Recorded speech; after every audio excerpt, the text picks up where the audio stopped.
quality eh. CJ Cancino just took his first shot as a member of Iloilo and he missed it. Forward pass. JJ Espanola onto the spinning Danny Marilao. You get back dun sa nilalaruan mo. Right, De La Rosa faking right. The leaner goes in, making advantage. It's a low-scoring game. Peromingan onto Marilao. Driving kick. Espanola fires and he scores. Be present once again. Cancino continues to miss. Marilao feed a beautiful one to Maclean Zabilina. Looking good. With Capacio, hand off to Dominguez, and here's Gab Gomez. Kick out. Clint. Straight away three. That's good. Sa perimeter. Let me check that as of this moment. Solomon driving and missing. Offensive rebound for JR Galit. Signature mid-range. Now they're on the run. Bounce pass by Solomon. Oh, that's a block by Jed Diaz. What a start for him. Iloilo on the run. Diaz rewarded with 2 points. Malalakas na yung players right now. There you go. It's faster and it's tougher. As JR Galit scores off the glass. They had a lot of tune-ups and we know that they just gonna get better. Oh, nice pass. Sorry, missed on the hook shot. But there's the putback for Bacolod. Inbounding to his 3x3 teammate, JJ Espanola. So they've been together for quite a while now. Manalang, mid-range. That goes in. That seems to be his shot. And you'll take it if you're Bacolod. Jason Credo now making his first appearance as well. Nice move. And he backs that ball in. 21-16. Yeah, tall lineup for this tall and fast lineup for the Royals right now. Oh, nice basket on the ito naman bagong season na naman tayo. They're a better players sila. Tama yan. In and out for JJ Espanola, but great effort on the glass right there by Bacolod. One more chance. Ubalde fires and scores. On the shot clock, RV Berjay. The younger of the two Berjays here in the MPBL. Aaron Heruta. Screen up top by RV. Heruta found an opening. Good feed to JR Ongteco, and that's back. Not just because of their actual speed, their ability to run, pero yung bilis rin nila sa decision making. They are firm, energetic, and confident. When I talk to Tricky Peromingan, nakwento niyang dapat meron kang team na palagi mapupuntahan. Tama. Parang Adi Santos sa Zamboanga. Good defense there by Bacolod to counter CJ Cancino. Marilao, another no-look feed onto Nicole Ubalde. RV Berjay against Danny Marilao. Nice feed. Credo up and under. Yes. Checking in.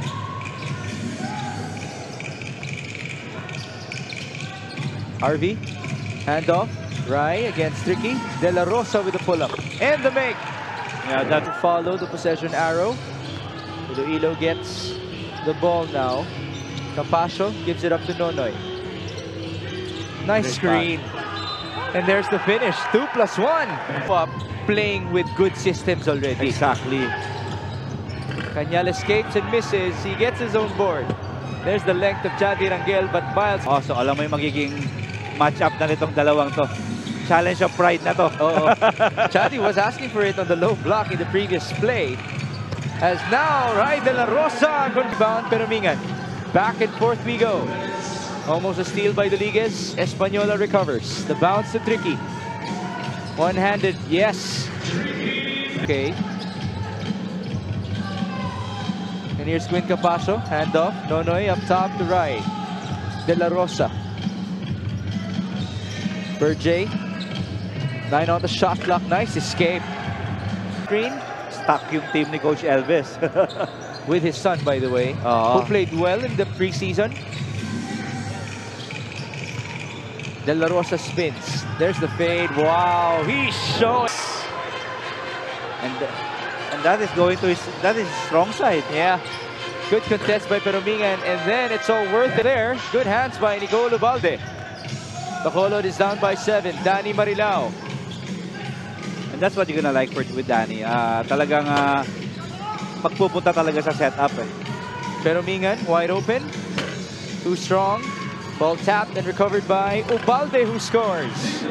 Lang ng coach nila right now is for them na makatapos ng laro kasi they're really doing wonders. Itong combination nitong apat na to, ni si Danny Marilao, si Tricky, si JJ Española, and Ubalde. Oh, nice move by Danny Marilao. Talagang alam mo, medyo still finding his groove dito sa MPBL. He's now 1 out of 9 from the field. CJ Cancino. Bounce pass. Galicia fakes. Good honesty by CJ. Under 7 minutes. 44-41. A beautiful feed. Aaron Heruta. No basket. Yeah, just couldn't finish. And here comes Aaron Heruta. Pass to the right. De La Rosa for 3. Bombs away. Oh, that's a turnover. A chance to run. Iloilo by 8. Aaron Heruta. Nice feed. Jed Diaz, and now they're up by double figures. Them in the first half, tulad ng sa 50-50 balls at depensa. The coaches called out that they were too in a rush in the first 2 quarters and they were not communicating anymore. Ultimately, Coach MC wants them to showcase their true talent. At alam naman natin kung ano ang kayang gawin ng kanyang mga players individually. Migs and Coach Louie. That being said, Coach Louie, off of what Sidney mentioned, mukha pa nagmamadali pa rin itong Iloilo as they score on the fast break? Or tama lang This quarter, they did it too fast. So ngayon kasi medyo nag-relax na sila. So mas relax, mas nakakapag-decide na sila ng mas maganda eh. There you have. Although, as Octeco lost the ball. Great transition defense there by the white shirt. Solomon up top. Manalang back to his point guard. 14 on the shot clock. 4 minutes and 9 in the third. JM will fire. No good. And here's Mark Nonoy. Back to 5th gear. The cross and the escape. Welcome to the... He gets the steal. Here he goes again. Contratempo. Jason Credo for 3. Oh, off the glass and in. He's fast with or without the ball. Tama. He was a track star as well before, to my knowledge. Cedillo misfires. Rebound, J.R. Galit. Now here's Janjan Pastas. They're down by 15. Ito yung pinag-usapan natin, Migs, kanina na once umupo na yung quartet ng ni Española, Ubalde, pero Numingan, tsaka ni Marilao. It's hard to not spot him with his highlighter shoes. 60-45. Jason Credo going left, side step. He loves that. Basket and 1. Bodies on the floor. Bacolod recovers. They slow things down. Ian Pardo working with MacLean Sabelina. Back to Mac. Under a minute in the third. 10 on the shot clock. Ubalde given space. That's short. Another man down. And there's the recovery by Alfred Cedillo. Oh, he wanted the 2-for-1. They're gonna get it. Cedillo, mid-range pull-up. Yes. Itong Bacolod team na to take ill-advised shots, na ill-advised decisions, kaya naka-force sila ng mga turnovers. So Bacolod is now shooting at a 30% clip. It was at 35% by halftime. As Chadi Rangel short, I think it was hit. Pero parang masyadong manipis for the ref to call it. But well enough to bother his shot. As Tricky Perumingan sets, fires, and scores. Yeah, finally. Itong si MacLean Sabelina. Oh, he was once upon a time a part of a Manila squad that reached the division finals. Not much space there. That's decision making already for Ubalde. And sometimes when you're tired, there you go. I was about to bring it up. Talagang pipiliin mo na lang yung madali eh. Kick out, Doliges for 3. That's good. Tao. Kaya pala malamig dito kasi mapupuno pala tayo eh.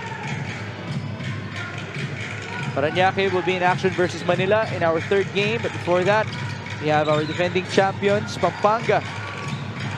They will battle it out with Rizal. There's a miss, but a putback by Doliges. I thought that he actually walked.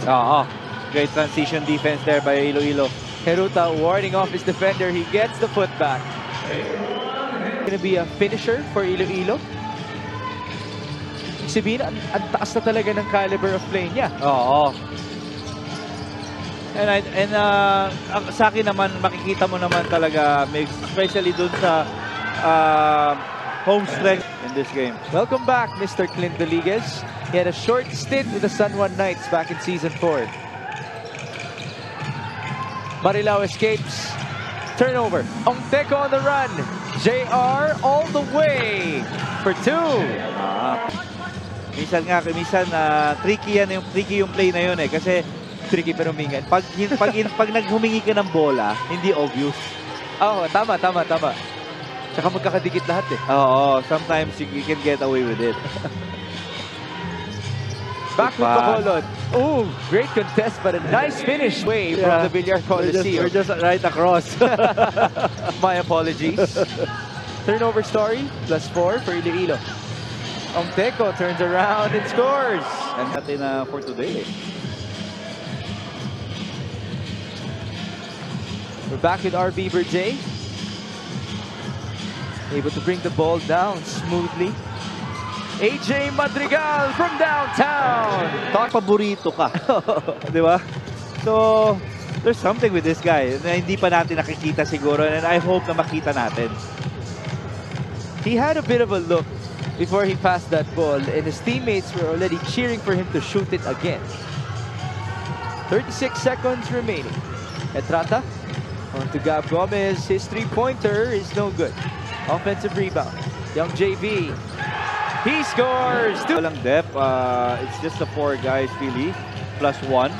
Ang naging heart and soul nitong game nila versus Iloilo. So this should be it.